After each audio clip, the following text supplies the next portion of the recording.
According to the commonly accepted timeline of humanity's development, advanced technology is strictly limited to more recent societies. The process of irrigation, for example, was not invented until about 6000 BC.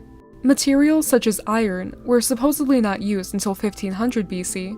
Despite our beliefs that ancient people had been technologically lacking, there are, in fact, many technological feats that people in the distant past seem to have been capable of, based on recent finds. I have done thorough research on each of these discoveries, and there are some details that I have uncovered, which have not been mentioned in the YouTube videos on other channels. Some of these artifacts you might be familiar with. However, the purpose of this video is not just to show you that they exist. Instead, I will be showing connections and similarities between these ancient objects, and explaining why it seems possible that people had advanced technology thousands of years ago. In the Sharplanina mountain range in Kosovo, an ancient device resembling a transformer was discovered. This device was dated by analysts to be at least 20,000 years old, refuting any notion that the object could have been made recently. The wires of the transformer are made of a non-corrosive copper. The way in which the copper wires wrap around the stone is similar to a toroidal inductor, which is a component used in electronic circuits. The type of rock that this transformer is carved from is limestone. The creators of this device may have inserted the transformer into a limestone insulator to hold it and isolate the electrical current. There are holes carved into the front of the insulator, which may have been used for holding it on something like a pedestal. The limestone insulator and the transformer itself appear to have been crushed from pressure of some type, causing the insulator to crack and the wires to be bent and frayed. The top portion of the transformer was cracked also, and the insulator was pushed into the transformer. The device seems to be held together by copper wires, which run through the entire insulator, since you can observe wires protruding from the rock in some spots. These wires would have held the limestone together after it was crushed, much like how rebar can hold together damaged concrete. The backside of the insulator has 4 symmetrical plug holes, which would have served as the openings that wires could be plugged into. The rims around each of these holes are also made of a non-corrosive copper. Modern copper is known to corrode quickly when it is not bound to other materials, such as zinc or tin.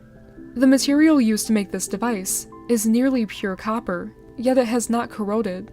As discussed in my last video, ancient people were somehow capable of altering metals, such as iron, to prevent them from corroding without combining them with other types of metals. Since this object is supposedly 20,000 years old and has not corroded, it indicates that the copper in this object was also altered in some way to prevent corrosion. Since ancient people had apparently been capable of creating complex transformers, then it is safe to assume that they must have had other types of technology that required electrical energy. In support of this, there have been numerous other discoveries of advanced ancient technology around the world.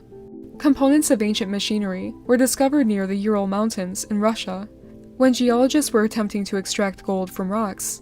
Thousands of small metal coils, shafts, and springs, ranging in both size and composition, were uncovered from depths ranging between 10 and 40 feet deep. The smallest of these coils were 1/10,000th of an inch. Some of these nanocoils were made of a non-corrosive copper, similar to the material used in the Kosovo transformer, while others were made of tungsten and molybdenum, according to the Russian Academy of Science. These metal components were dated to be an average age of 300,000 years old, while the rocks that the springs were found amongst were dated to be only 100,000 years old.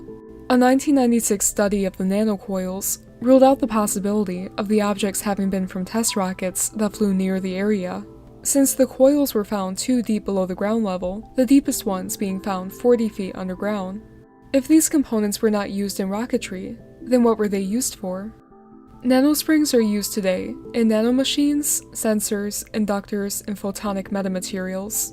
Modern nanosprings are typically made of carbide, silicon carbide, or silicon dioxide, none of which the nanostructures found near the Ural Mountains are composed of.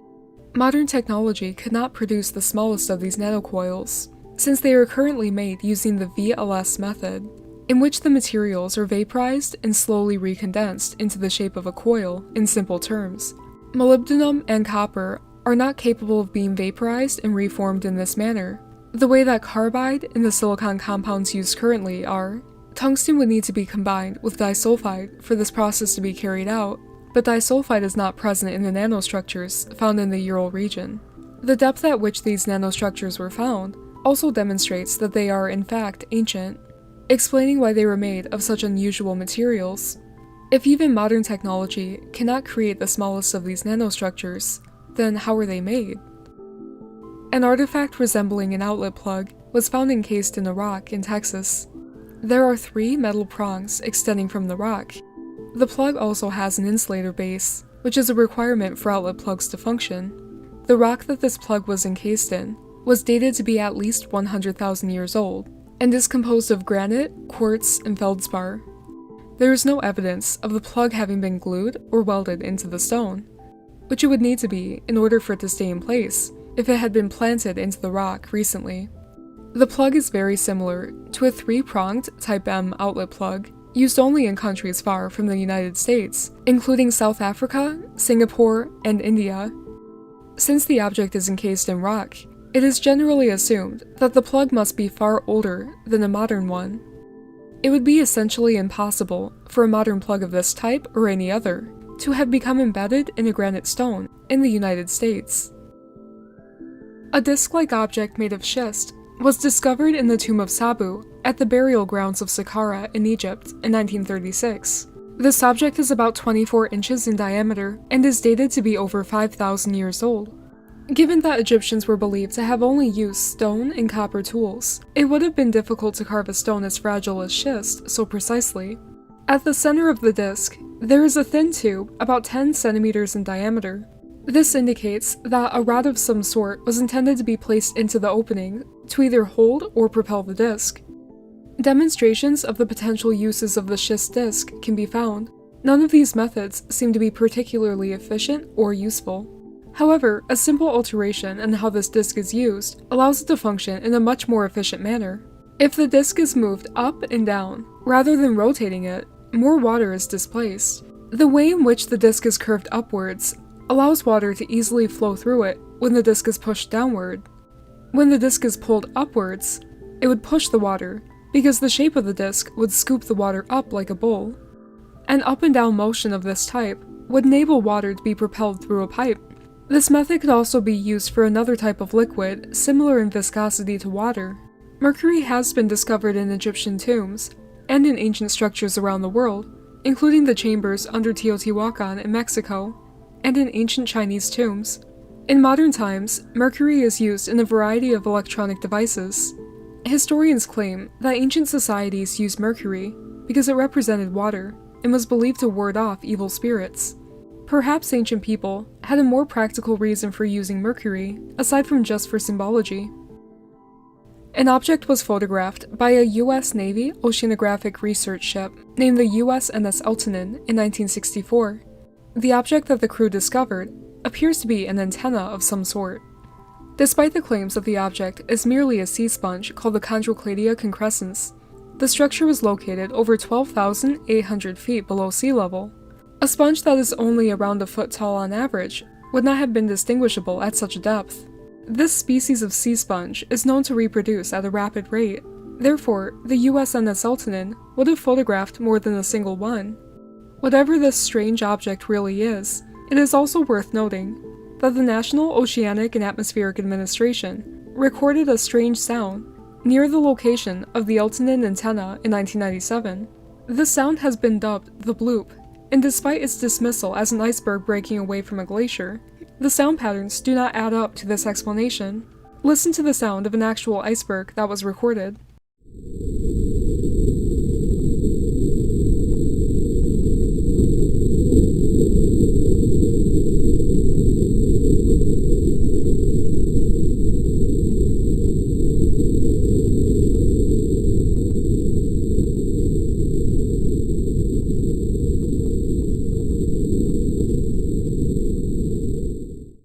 Now, listen to the sound that the NOAA research ship recorded at the location of the Eltonin antenna. Keep in mind, this sound had to be sped up 16 times for it to even be audible.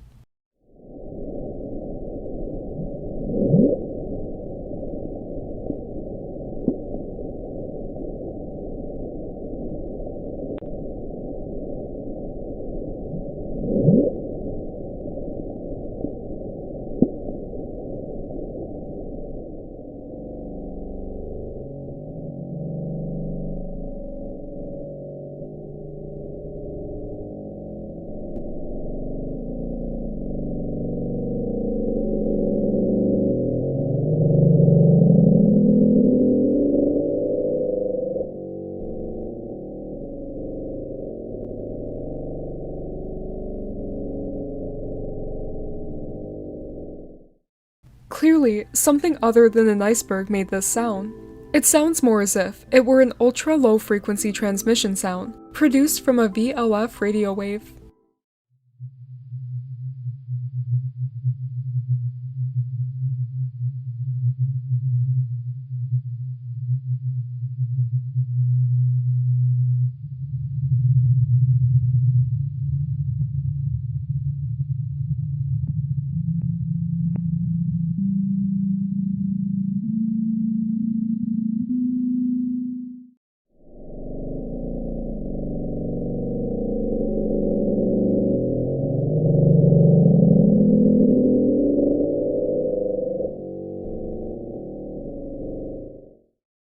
These sounds travel in a zigzag pattern, explaining the intermittent nature of the sounds.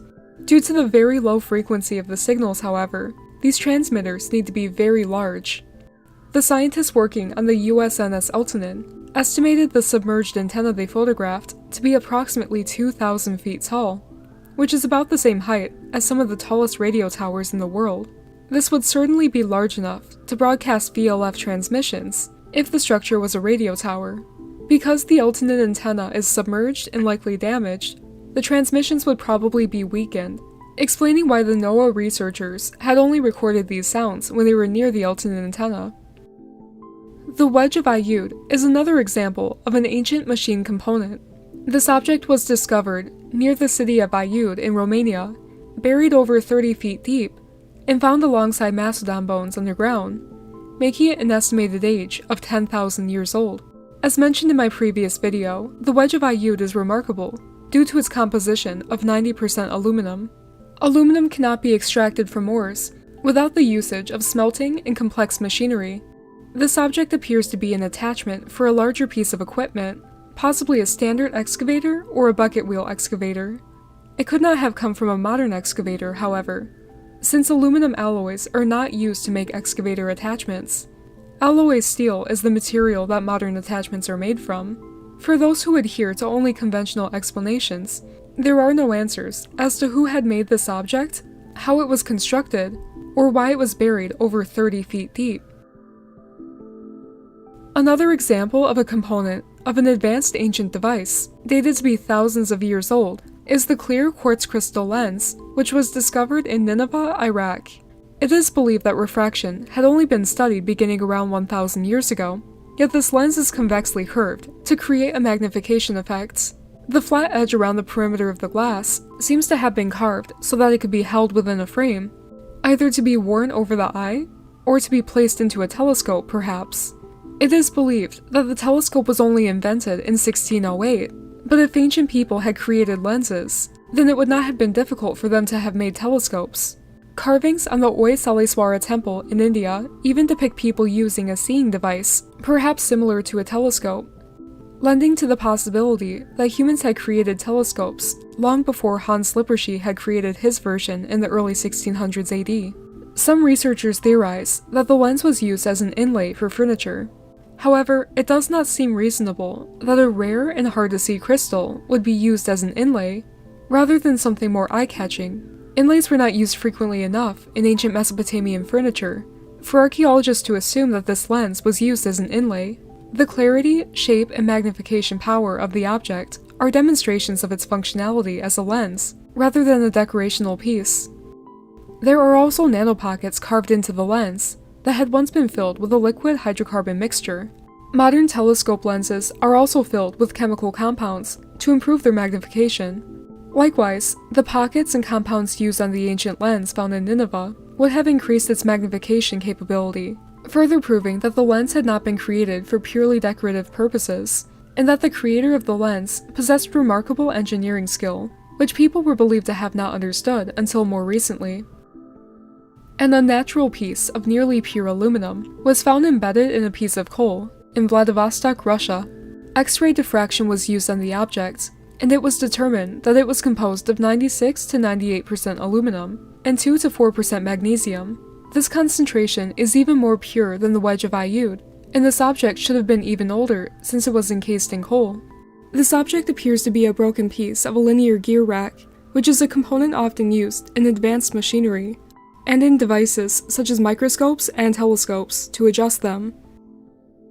In 1961, prospectors were searching Mount Olancha in California for geodes to cut open. One of the rocks they collected was discovered to contain an odd object when they cut it open. The item consisted of a ceramic base, with a non-corrosive copper shaft running through the center of it. There had been a hexagonal casing made of wood that was pulverized when the artifact was sawn in half. Samples were taken of the pulverized wood casing, and it was determined that the wood had become fossilized, revealing that the object was ancient. The traces of the wooden casing were discarded after the tests were done, however, so the validity of the test cannot be proven or disproven. In between the once present wooden casing and the ceramic base, there is a non-corrosive copper conductor made of the same material as the shaft. Skeptics of the Koso artifact's ancient age promote the theory that the object is nothing more than a 1920s-era Champion brand spark plug. The X-rays taken of the artifact seem to show something other than a spark plug, though. As for how the supposed spark plug had become encased in stone, skeptics believe that as the metal casing of the object corroded, the spark plug became encased in an iron oxide concretion derived from the rusting spark plug. A key issue with this reasoning is that the Koso artifact is not made of iron or any corrosive metal. Rather, the casing had been made of wood, which was fossilized. The Koso artifact would be encased in an iron oxide concretion if it was encased by this type of corrosion. Instead, this object is encased in hardened clay. The hexagonal shaft would not have been made of wood if it were a 1920 spark plug either. To this day, the hardened clay has not been removed from around the object to prove that it is a spark plug. Leaving the Koso artifact encased indicates that there is something about the artifact's identity that is being hidden.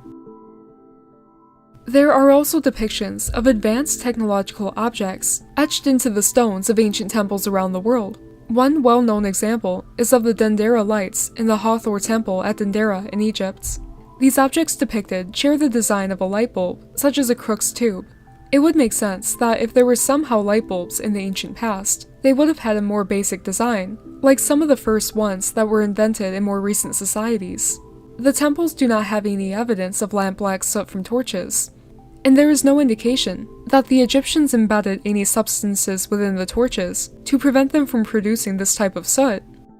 The type of soot that was discovered inside of Egyptian temples was dated to be much more recent than these carvings, estimated to have been from the time of the Roman reign in Egypt, ranging from 30 BC to 641 AD. These same light bulbs could have been used in the temples in India, Mexico, and other locations. No soot from torches or torch remnants have been found in these temples, yet they go into very deep, dark locations. No evidence of soot has been found in the Malta or Turkey underground complexes, nor in the carved caves of China, nor in the ancient temples in Indonesia, or in the pyramids in Egypt. The Ankh is another symbol often depicted in ancient Egyptian stone carvings. This shape is nearly identical to another type of light-emitting device that Nikola Tesla had created, called the electric oscillator. The Djed pillar, claimed to represent the backbone of Osiris, is much more similar to an insulator used on power systems. Even more evidence for ancient electrical technology in Egypt is present in the form of the depictions of airplanes and other vehicles in hieroglyphs. In the Temple of Seti I, there are carvings of what appear to be a helicopter, a yacht, a jet plane similar to an ME-163 Comet, and something similar to a Star Destroyer spaceship. It is believed that these carvings were initially different looking, and that under the rule of a later pharaoh, the Egyptians had carved different shapes over the originals. If their intention was to write something different on the walls, they would have leveled the surface so that their markings could be legible. There is no distinction in style or depth between the carvings supposedly made by different people to mean different things. It was clearly intentional to make these carvings look the way they do, regardless of who had engraved them and when. The question then is, why did they carve these shapes? Hieroglyphs always depict things which clearly resemble what they are meant to represent. Why do these carvings not represent any antiquated objects, plants, or animals, instead depicting what are apparently vehicles? And these carvings were not made at a later date, since they are identical in depth and style to the surrounding hieroglyphs on this wall, in this temple, and in other temples in Egypt. Relatively nearby, in the present-day country of Turkey, a stone carving of what has been recognized as a flying vehicle or even a rocket, with a person sitting inside, was discovered. Furthermore, figurines known as the Kimbaya artifacts were uncovered in the country of Colombia in South America, which depict most components of a functional aircraft. Although it is claimed that these objects are meant to represent stylized fish, birds, and other creatures, the figures are not anatomically representative of these organisms, since they contain what would be extra appendages and features that these animals do not have. The only similarity between these figures and animals are the faces carved onto the fronts. Even modern aircraft have faces painted onto them sometimes, though. The Kimbaya artifacts do not fully represent birds, because the faces have mouths instead of beaks.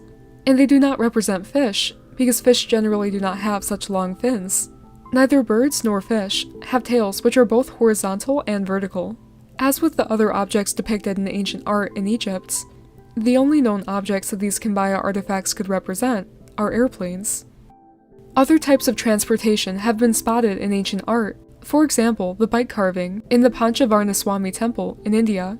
Analysis has determined that these carvings were made at the same time that these temples were made, and that they are not later additions.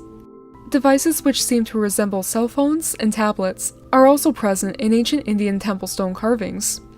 Did ancient people really have devices that were similar to the technology of modern times? The advanced ancient objects that people have discovered happen to be buried underground or encased in rock. Anything that may have been present in these temples around the world seems to have been removed, as all of these structures are virtually empty, aside from objects such as stone sarcophagi and statues, and the occasional jewelry left over. If ancient people were capable of creating such elaborate structures made from precisely cut megaliths, they would have been able to create other things, such as furniture, to place inside of the structures they spent so much time creating. Since there are no other artifacts to be found, it seems likely that they may have either been looted, scavenged for survival after a worldwide catastrophe, or taken to museums. The Smithsonian, for example, is known to collect artifacts of a controversial nature and keep them in the lower levels where visitors cannot see them. Only certain individuals with permits are allowed in. It is possible that 80 artifacts of a controversial nature inside of these ancient structures could have been removed and hidden away, so that the narrative of humanity's technological development is not debunked. Ancient people may have been knowledgeable about advanced technologies similar to the technology of modern times, which does not seem unlikely since they were able to create structures such as the Borobudur Temple in Indonesia, the Great Pyramids of Giza, the nearly 1,000 megalithic statues on Easter Island, or the precisely cut ancient polygonal walls around the world. As I have concluded in previous videos, it seems as if ancient people thousands of years ago were more technologically advanced than we give them credit for. Based on the prevalence of these artifacts that indicate technological sophistication in ancient times, along with the complex structures around the world, it seems that advanced knowledge was shared around the world by people of the same technological capabilities. Perhaps some sort of catastrophe had destroyed these societies, wiped out most of the people, and left behind the damaged remains of the previous civilizations. If you had just survived a worldwide cataclysm, wouldn't you loot the old abandoned structures for supplies? This may be another reason as to why these ancient buildings are empty. Even the iron brackets used to support the structures are gone, probably taken to make tools. Since the survivors did not have the resources to mine and process iron themselves, the individuals who had survived the catastrophe would likely not have known how to replicate the engineering of these technologies, in the same way that most individuals in the present day would not know how to build a car or a microwave. The knowledge of how to replicate the construction of these devices and structures would have therefore been lost in the worldwide catastrophe that occurred thousands of years ago. This would explain how the ancient people who had made these structures could have also made technologically advanced objects, but that the societies existing in between the times of the megalithic construction societies and the modern civilizations were for the most part technologically inept, and that our knowledge of the ancient civilization's advanced technologies has been lost. I will be posting exclusive content onto Patreon for my supporters, so be sure to check the link in the description if you are interested in becoming a member of the Shattered History Patreon community.